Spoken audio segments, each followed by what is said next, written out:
What is up, guys? Cody Bertrand here from Cody B Fishing. You guys just watched one of my best days ever, smallie fishing. And I was out there with one of my buddies, and we just went out there. Conditions pretty much set up amazing, and there was nobody on the lake. It was a really, really fun time. And I just wanted to go over with you guys how I caught them. I think it was just something that I kind of dialed into that I don't think a lot of people were doing. A lot of people were either, fishing A-rigs through some of the spots really quickly, and they were catching them. I mean, I caught some on an A-rig, not in this video, but prior trips I was catching them on, A-rigs, jerk baits, stuff like that. But I wanted to really slow down, and I was actually fishing a swim bait. Right here I have the Eco Pro Tungsten swing shad in the 3.8 size. And that was really key because I didn't want to go too big. I wanted to stay a smaller profile. I was throwing it on a 1/4 ounce homemade football head, a little jig head. And we sit in the garage when it's cold out, snowing, can't go anywhere. We just sit in the garage and pour jig heads.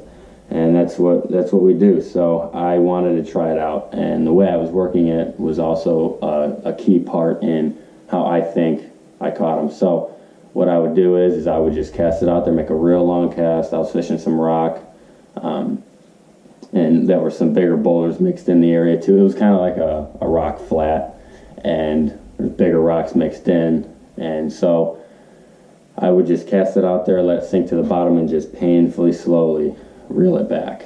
And I think that was the key because a lot of guys were either fishing too fast, and it's a well-known area, so it gets pounded, and that's a lot of people can relate to that. Their home waters and stuff like that getting pounded by anglers, and so you got to kind of find something different, something that you don't think other people are doing, and you may be key into something that could be really productive. So that's what I wanted to do, and so I was just casting it out there, just slowly tinking it along the bottom, real slow. I'd even pause it sometimes and let it sit. And I was getting bit on the pause at times as well. I would just start reeling again and there'd be one on. But essentially a lot of times when they hit it, it was just a pop. And almost like a wobblehead bite. I mean, you probably could catch them on a wobblehead too, but this is what I chose to do. I was just working it real slow, and they would just pop it. And then you just set the hook real swift, swing of the rod, and they were hooked up. And I never really had any troubles keeping any pinned or anything, so that was a really amazing key part of the day. And so that was essentially how I caught them.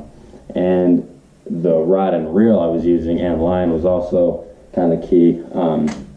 I was throwing that swim bait on a custom rod, Odin Outdoors Dark Matter rod, 7-1 medium action, and it has a really light tip, and I think that was also really key in feeling the bites when I was pausing it, because some of the bites was really subtle, and it took me a while to kind of key into how the bite felt, because I've never done this before. I've never actually done this technique before, and I just kind of forced myself to get away from the A-rig and the jerk bait and just casting the swim bait out there and just reeling it. I wanted to try to really force myself to try something new and see if it worked, and it really paid off. So that was a big deal. Sensitive rod, good enough backbone, drive the hook home.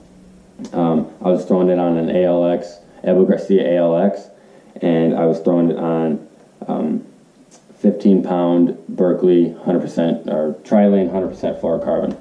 And that was key also. Just I think 15-pound test is a good all-around line size to throw in that scenario. I probably could have got away with 17. It was some nasty gnarly rock down there, but all in all, 15-pound test really paid off.